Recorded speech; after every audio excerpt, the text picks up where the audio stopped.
مساء الفل، عاملين ايه؟ يا رب تكونوا بخير.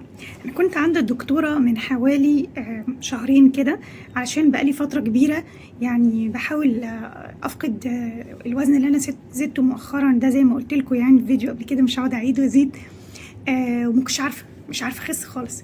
حتى الكيتو اللي بالنسبة لي عصاية سحرية للخسسان، ما كنتش عارفة اكمل اسبوع على بعضه في الكيتو. فادخل في الكيتوزيس فابدا احرق دهون، وابتدى الميزان بدل ما يتحرك ان هو ينزل، لا ده انا بقيت بدخن اكتر. رحت للدكتوره، ايه الالم ده؟ رحت للدكتوره وخلتني اعمل تحليل دم يعني عشان نشوف في ايه. طلع ان في مقاومه الانسولين عاليه جدا جدا جدا. فانا قلت لها غريبه يعني، مع اني كنت بعمل كيتو لفتره طويله. قالت لي الكيتو، هو الكيتو ده سبب كل البلاوي، وقعدت تشتم في الكيتو واللي تكتكتوا له. فانا قلت لها بالعكس، ده هو اكتر نظام بيعالج مقاومه، ده اكتر نظام المفروض ان هو مناسب لمقاومه الانسولين على حسب ما انا فاهمه يعني. انا بحاول ما انساش ان هي الدكتوره. قامت قالت لي طب امال انت انسولينك بايظ كده ازاي؟ قلت لها ما علشان انا بقالي اكتر من سنه ولا يمكن سنه ونص ما بعملش كيتو فخربتها، فيمكن علشان ده الموضوع خرب يعني. بعدين بصت في التحاليل لقيت ان الاتش دي ال عندي كويس جدا. فقالت لي ايه ده، هو انت بتاكلي صحي؟ ده حلو، ده كويس والله. وكانت مستغربه جدا يعني، تقريبا انا اول حد تشوفه الاتش دي ال عنده كويس. قلت لها ما هو انا معظم اكلي على الطريقه كيتو او قليل النشويات يعني، معظم الوقت يعني. فطبعا غلوشت. على فكره انا بقول لكم التحاليل دي بس مش كلها يعني، التحاليل الخاصه باللي انا بقوله لكم علشان يعني الكلام يبقى مثبت. لان ايه بقى، الدحيح بحاله يعني. الدحيح لما بيقول حاجه احنا حتى ما بنبصش على المصادر. مهما يتحايل علينا احنا مش بنبص على المصادر. فلما الدحيح بحاله يعمل حلقه على الكيتو ويكون فيها مغالطات زي ان بتوع الكيتو ما بياكلوش خضار ولا فاكهه، لا بقى، في حالات يا دحيح مش هينفع معاها اي نظام غذائي غير، مش هينفع معاها اي نظام غذائي تاني غير الكيتو. زي ارتفاع مقاومه الانسولين، ده مش بيخف غير بالكيتو. مش هقول لكم الحالات التانية والامراض التانية اللي انا قعدت برغي فيها كتير. ربنا يعفى عنا كلنا ويشفي كل مريض. اللي الكيتو بيعمل لها وقايه ممتازه. هو ما ينفعش نظام حياه، اللي ينفع هو اللو كارب او النظام اللي انت بتقلل النشويات عموما. لكن الكيتو كنظام غذائي مؤقت لحد ما تخف وتبقى كويس من الظرف الصحي اللي انت فيه، احسن. ده نعمه كبيره من ربنا يعني. مثلا الخضار والفاكهه يا دحيح، بتوع الكيتو بياكلوا كل الخضار ما عدا الخضار اللي بيعلي نسبه السكر في الدم. الكيتو اصلا فكرته قايمه على اننا بنحاول نحافظ على الاقل مستويات سكر في الدم. فمش هينفع نروح نضرب بطاطس اوكي، ولا بطاطا ولا بنجر ولا الحاجات اللي هي بتعلي سكر الدم. لو مريض سكره واطي وكلها تعليهوله، دي كله احنا بنمنعه. لكن بقيه الخضار الورقي اللي بيتبع نظام الكيتو، ولو ما كلش خضار ورقي بكميه مناسبه هيعاني من الامساك والكبد بتاعه هيتعب. فدي مش رفاهيه، انت لازم لو اتبعت نظام الكيتو لازم تاكل خضار ورقي كويس قوي، زي السبانخ اللي هو قال في الفيديو ان هي بتبقى فيها كربوهيدرات. دي حاجات لا تذكر، دي حاجات لا تذكر يا جماعه. بيبقى في كربوهيدرات في الخضار التاني اللي هو مش ما فيهوش نشويات صريحه، بس حاجات بسيطه قوي، هي دي اللي احنا محتاجينها علشان جسمنا. فالكيتو فيه كربوهيدرات بس كربوهيدرات بنسبه قليله.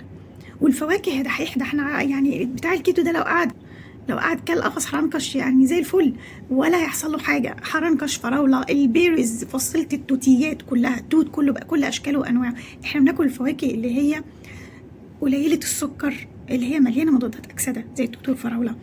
كل النظام بتاع الكيتو، كل الاكل بتاعه بيحمي الجسم من سكر وسرطان ومن مقاومه انسولين بيخففها طبعا، تكيسات مبايض. يعني نظام زي ده ازاي هيبقى مضر؟ واللي هيبطله بعدها بسنتين هيبقى عايش بانبوبه الاكسجين ما بينامش غير بيها، زي محمود صاحبك اللي احنا ما نعرفوش ولا انت كمان تعرفه.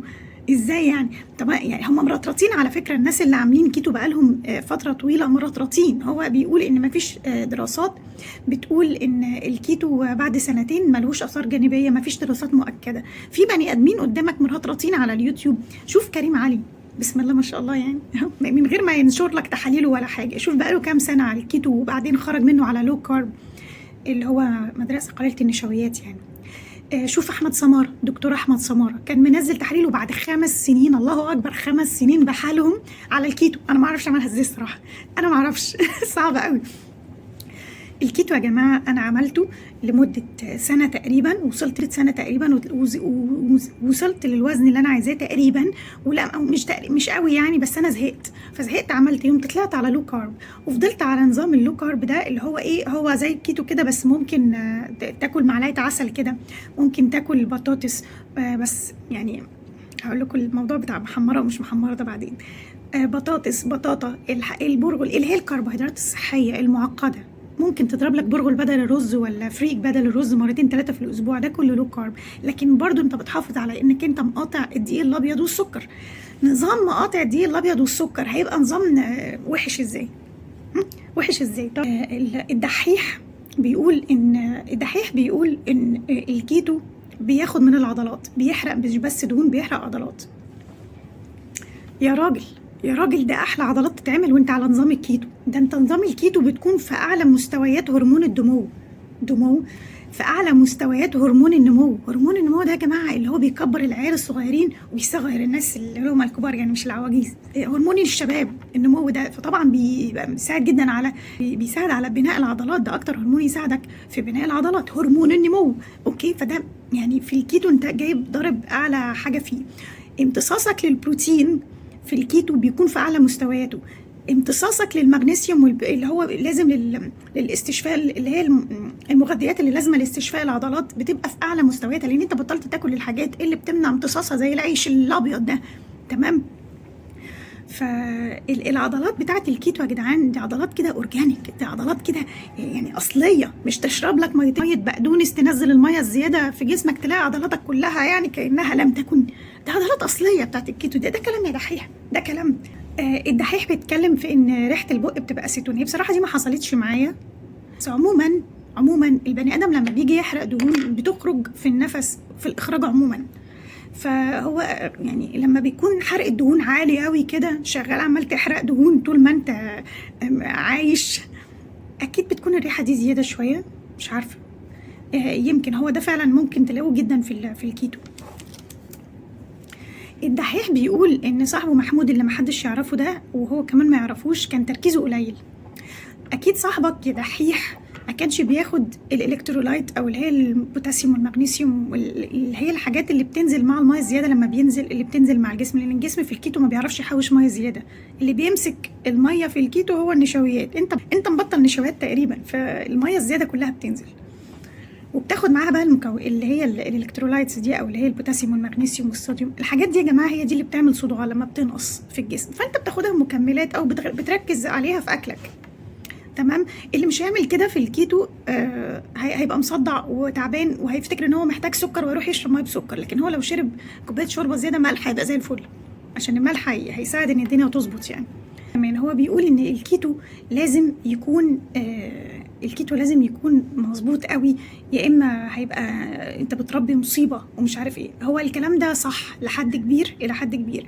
الكيتو لازم يكون مظبوط، بس الكيتو لازم يكون مظبوط. انت معاك لحد 50 جرام كربوهيدرات يا معلم، بس احنا ما بنقولهاش يعني، الناس ما بتقولش لبعض في الكيتو ان انت معاك لحد 50 جرام مش هتخرج من الكيتو. 50 جرام كربوهيدرات مش يعني 50 جرام اللي هو تاخدهم كده 50 جرام، لا، 50 جرام بيبقوا متفرقين. ما الاكله، ما فيش اكله بتبقى كربوهيدرات صرف يعني، قليل قوي. فانت بتدخل الكربوهيدرات، فانت لو انت دخلت كربوهيدرات مستخبيه، معدل الخسسان هيكون اقل، معدل تنزيل الوزن هيكون اقل، لكن هيحصل برضو، انت لسه ما خرجتش، انت معاك لحد 50 جرام كربوهيدرات. اللو كارب بقى 150 جرام، دلع اللو كارب ده. وعمر وزنك على فكره ما يرجع بعد الكيتو لو خرجت على لو كارب. تمام. فدي ما حدش يقلق منها. لو حد عنده ظروف صحيه ومحتاج يعمل كيتو يتوكل على الله. تمام. يتوكل على الله. العضلات بتبقى زي الفل، ولو في اي اعراض للحميه الكيتونيه دي هي بتبقى في الاول بس، وبعدين بتبقى زي الفل برضو. ده الكلام ده كله يا جماعه عن تجربه، والله تجربه. انا بقالي كتير يعني، شوفوا الفيديوهات عندي يعني، انا حتى لما وزني ثبت، انا كنت اول مره في حياتي اشوف وزني ثابت لمده سنه تقريبا، وعملت لكم فيديو وعملت له فرح، عملت لكم فرح ان انا وزني ثابت، وقلت لكم مثبته ازاي. كنت ساعتها خارجه من الكيتو على اللو كارب. تمام. حته بقى ان هو بيربي كارثه لو الكيتو ما اتعملش صح، فدي صح 100%، لان الكيتو بيعتمد على ان انت بتاكل دهون براحتك. فلو انت الدهون دي ما كانتش صحيه ورايح مقضيها مقليات، فطبيعي طبعا الكوليسترول المنيل بنيله ده هيعلى، مش الكوليسترول النافع. اوكي، فلو انت هتعتمد في اكلك على الدهون لازم تكون دهون صحيه، يعني زبده فلاحي، قشطه، سمنه. اوكي. لكن اللي هو الزيت المهدرج ده يا جماعه بشع بشع، سواء انت كيتو ولا مش كيتو، سواء انت حتى ان شاء الله تكون من الجماعه بتوع السعرات، ربنا يتوب علينا كلنا يعني. برضو الزيت ده بشع للصحه، ده يمكن يكون اسوأ من السكر. المهم، فهو ده فعلا في الحاله دي بس الكيتو فعلا انت هتكون بتربي كارثه لو انت كنت ماشي على كيتو وما بتاخدش دهون صحيه. حاجه كمان يعني عشان في ناس ممكن تعدي عليها، لان انا الحاجه دي اوقات تربنتني يعني، في اول الكيتو ما كنتش فاهماها ان 70% من اكلك بيكون دهون. انت تحس ان انت بتشرب كوبايه سمنه بلدي على الريق. 70% ده هيطلع لك في الاخر 3 معالق زبده مثلا بتشوح بيهم الاكل ولا حاجه، مش حوار يعني. اصلي الدهون اي كميه صغيره منها بتبقى سعراتها عاليه قوي، تمام؟ ف 70% من سعراتك هتبقى في الدهون، الباقي هيبقى بروتين. فانت هتاكل بروتين عشان ما تروحش تحرق عضلات، زي ما الكيتو الدحيح ما كان بيقول مش هتحرق عضلات لو انت بتاكل بروتين كويس ومحافظ على نسبه الدهون والخضار الورقي علشان الكبد. اكتر نظام هيحافظ لك على عضلاتك لو انت حافظت على البروتين والدهون صح بنسب صح هو الكيتو. يعني 70% من سعراتك تبقى محطوطه في الدهون الصحيه، ومش هتبقى بالظبط، لان الاكل مش هتبقى كلها سمنه. يعني حتى لو انت حسبت 70% من سعراتك مش عارف طلعوا مثلا 750 كالوري، فتقول ايه اللي يوازي 750 كالوري من الدهون، فتطلع لك عدد جرامات. لا، ما بتبقاش كده، خد اقل من ده، لان اصلا الاكل اللي انت هتاكله زي ما لو كانت بيض مثلا، لو كلت 3-4 بيضات كده، كل بيضه بيكون فيها نسبه دهون. يعني مش هتبقى واقفه على معلقه الزبده وشويه زيت الزيتون اللي عملت بيهم البيض، لا، البيض نفسه فيه دهون. فما بتبقاش زي ما الناس متخيله احنا نشرب سمنه بلدي، لا، ده بتبقى كميه قليله، هي السعرات بتاعتها هي اللي عاليه. فلما تقول 70% تتخض من الرقم، لكن هو بتبقى كميه قليله. وفي مقابل السعرات العاليه دي هي بتخليك تنسى يعني ايه جوع. والله ما في حاجه عالجتني من ادمان الاكل غير الكيتو. طول ما انا كيتو او لو كارب الدنيا معايا زي الفل، اعك برجع تاني علاقتي بالاكل زي الطين وخارج السيطره. فمبروك يا دحيح، مبروك لعروسته القمر. على فكره هي عبقريه دفعتها، فالف مبروك لعروسته القمر. بس الحلقه دي كان فيها مغالطات، ممكن ان هي حد كان كيتو هيساعده يخاف، نقول لا، خضار وفاكهه ايه اللي ما اكلهمش. يلا خلي بالكم من نفسكم، وزي ما قلت لكم انتم مش مضطرين للكيتو ابدا غير لو عندكم حالات مرضيه معينه. نظام اللو كارب كفايه جدا مع الصيام المتقطع، وربنا يقدرنا كلنا. لكم الحلقه ما تنسوش تعملوا لايك وشير. سلام.